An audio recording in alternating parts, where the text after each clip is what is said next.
Assalamualaikum warahmatullahi wabarakatuh. Kita masih lagi membincangkan topik 6, teknologi dan pengeluaran makanan, dan kita berada pada subtopik 6.1 bahagian 2. Kali ini kita tengok teknologi yang digunakan dalam pembesar makanan. Dan yang pertama kita dapat lihat di sini satu kaedah dinamakan sebagai pempasturan. Nanti kita akan tengok lebih detail mengenai kaedah-kaedah ini. Kaedah yang kedua adalah rawatan UHT. UHT ini adalah ringkasan untuk ultra high temperature. Ultra high temperature. Maksudnya di sini dia menggunakan rawatan suhu yang sangat tinggi lah.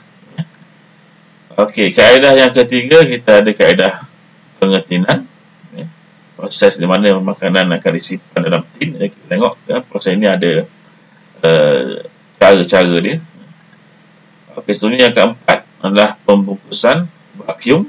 Jadi pembungkusan vacuum ini dia membungkus sesuatu makanan dalam keadaan vacuum. Vacuum maksudnya tidak ada udara, tidak ada zarah-zarah lain kecuali zarah makanan dan pembungkus sahaja. Jadi ini ada tujuan dia lah, kerana setiap benda hidup perlu kepada oksigen untuk bernafas, untuk berespirasi. Tanpa oksigen maka mikroorganisma akan mati. Okey, seterusnya yang kelima kita ada kaedah penunjuk bekuan. Okey, kemudian kita ada kaedah pendinginan. Jadi penunjuk bekuan dan pendinginan adalah dua kaedah yang berbeza. Pendinginan ini biasanya suhu yang digunakan lebih tinggi daripada kosong. Contohnya dalam peti ais kita. Manakala penunjuk bekuan biasanya adalah suhunya kosong ke bawah lah, lebih rendah daripada kosong, negatif 4 dan sebagainya. Maksudnya makanan tadi akan menjadi beku. Pendinginan tak semestinya makanan itu membeku. Okey, kemudian kaedah pendehidratan. Pendehidratan, hidrat maksudnya air, di maksudnya nyah. Jadi proses ini menghilangkan, menyahkan air. Rasionalnya kerana air juga diperlukan oleh semua benda hidup. Jadi tanpa air mikroorganisma pun tidak boleh hidup. Okey, sebenarnya kita ada kaedah penunjuk bekuan kering segera. Dibekukan kering maksudnya tidak ada air, dan dilakukan dalam masa yang cepat. Dan yang terakhir kita ada kaedah penyinaran. Kaedah penyinaran menggunakan sinar radioaktif. Contohnya sinar gamma. Kerana sinar gamma yang sangat kuat ini boleh membunuh mikroorganisma dan meretakkan pertumbuhan mereka. Okey, jadi kita tengok kaedah yang pertama dalam teknologi pemprosesan dan pembungkusan makanan. Jadi kita ada kaedah pempasturan. Pempasturan ini biasanya digunakan untuk hasil tenusuk dan juga jus buah-buahan.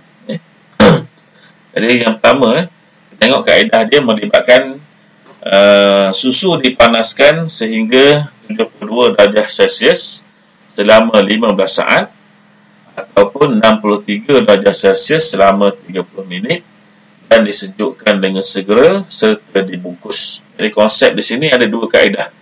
Kaedah yang pertama, dipanaskan pada suhu 72 darjah Celsius selama 15 saat. Maksudnya dia menggunakan suhu yang tinggi tapi masa yang singkat. Kaedah yang kedua pula 63 darjah Celsius, suhu yang rendah tapi masa dia 30 minit. Jadi ini dua kaedah. Yang ini suhu tinggi, masa singkat. Yang kedua, kaedah yang kedua, suhu rendah, masanya lama. Kemudian disejukkan dengan segera. Jadi bila disejukkan dengan segera, bila sesuatu kehilangan haba dengan cepat, dia boleh menyebabkan kematian ataupun masalah, ataupun kalau pada mikroorganisma mungkin boleh memecahkan dinding mereka. Kemudian barulah dibungkus. Jadi bila dibungkus, dia mengelakkan kemasukan udara yang diperlukan oleh mikroorganisma untuk hidup. Okey, yang kedua, ini contoh lain. Ini adalah jus buah-buahan. Yang kedua, pempasturan akan membunuh bakteria tetapi tidak membunuh spora dia. Untuk membunuh bakteria, kita boleh gunakan suhu yang tinggi, tapi oleh kerana suhu yang digunakan di sini tidak mencapai suhu 120 darjah Celsius, maka spora bakteria tidak akan musnah. Jadi untuk memusnahkan spora mikroorganisma ni, kita perlu panaskan sesuatu sehingga mencapai paling kurang pun suhunya 120 darjah Celsius.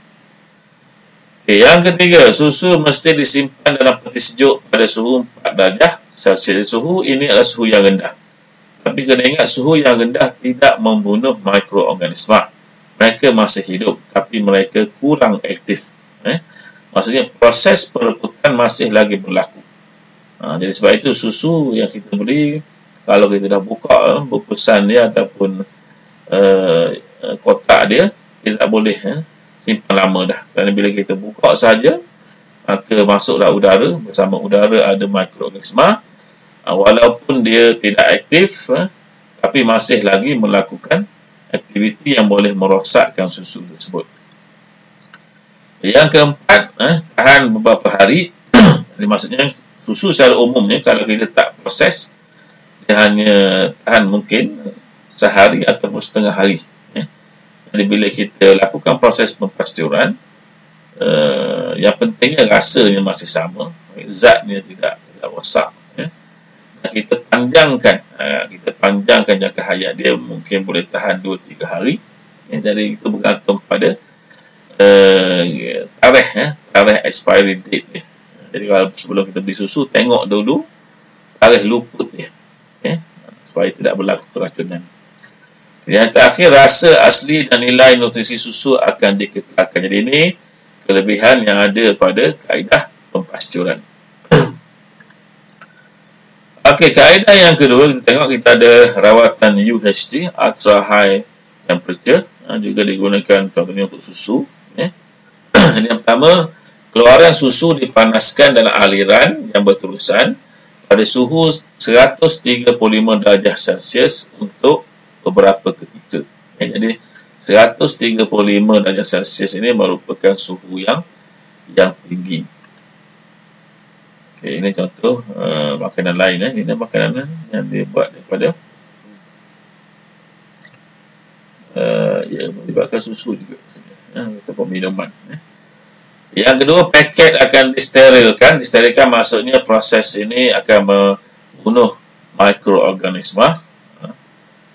Yang ketiga, membunuh mikroorganisma dan sporanya. Kenapa sporanya terbunuh? Kerana kita panaskan lebih daripada 120 darjah Celsius.